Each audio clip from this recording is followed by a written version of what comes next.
এই দেখো বন্ধুরা, মোরলা মাছটাকে নুন হলুদ দিয়ে মেখে নেব। ওটা ভেজে নেব। কড়াইতে সরষের তেল দিয়ে দিয়েছি, ভালো করে লাল লাল করে ভেজে নেব। মাছ ভাজা হয়ে গেছে, মোরলা মাছ। আর সরষের তেলে কালো জিরা ফোড়ন দিলাম, আর একটু পেঁয়াজ কুচি দিয়ে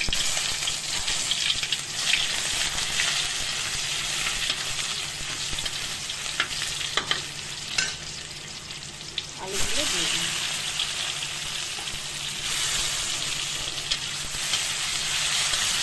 নুন হলুদ দিয়ে মাখিয়ে রেখেছিলাম আলুগুলো, হালকা ভেজে নেব।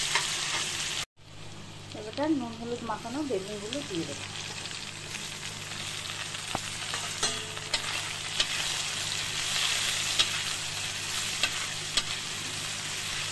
বেগুনটা একটু ভাজা ভাজা হোক।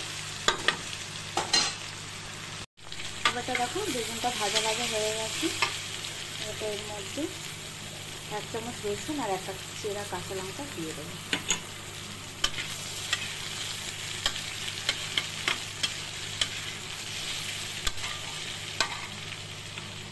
এটা অল্প একটু পেঁয়াজ দেবো, পেঁয়াজ বাটা। সবাই আলাদা আলাদা করে বেগুন আলু ভেজে না, আমি একসাথে করেছি, তাতেও অপূর্ব খেতে লাগে। পেঁয়াজ ভাজা হয়ে গেছে, বাটাটা দিয়ে দিয়েছিলাম। এবার তো এটার মধ্যে জিরে, গোটা ধনে, শুকনো লঙ্কা, টমেটো সব একসাথে আছে। সাথে কয়েকটা কাঁচা পাকা যে লঙ্কাগুলো, কাঁচা লঙ্কা পাকা লঙ্কা সব দিয়ে একসাথে পেস্ট করেছিলাম। খুব ভালো করে এটাকে কষিয়ে নেব। এটাকে অল্প একটু হলুদ দিয়ে দেবো, হলুদ লাগবে তাই হলুদ দিলাম।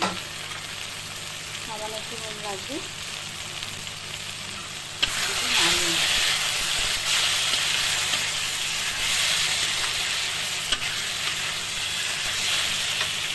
এটা অল্প একটু গরম জল দিয়ে দেবো।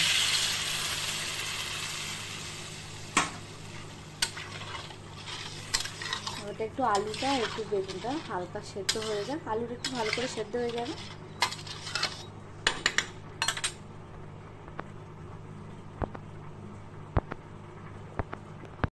এরও ফুটে গেছে। এখন আমি মোরলা মাছ ভাজাটা দিয়ে দেবো।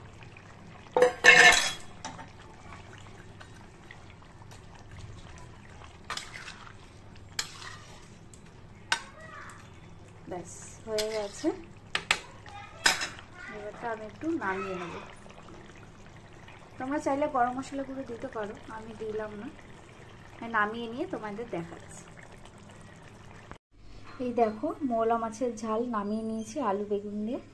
খুব সুন্দর গন্ধ বেরোচ্ছে, খেতেও অপূর্ব লাগে গরম ভাতে। তোমরা বানিয়ে দেখো।